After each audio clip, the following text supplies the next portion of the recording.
In today's quick tutorial, I'll guide you through the straightforward process of registering for a BDO Online Banking account. We'll cover everything in less than 2 minutes, so let's dive right in.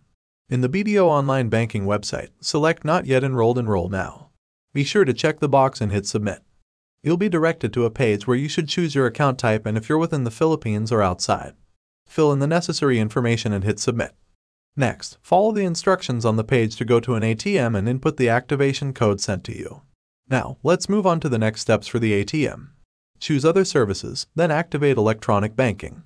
Input the activation code provided, hit Confirm, and enter your PIN and debit card details. When you're ready to log in, visit the BDO Online Banking website.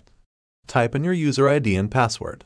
After logging in, you'll be prompted to enter the OTP sent to your registered mobile number. Simply input the OTP and you're in.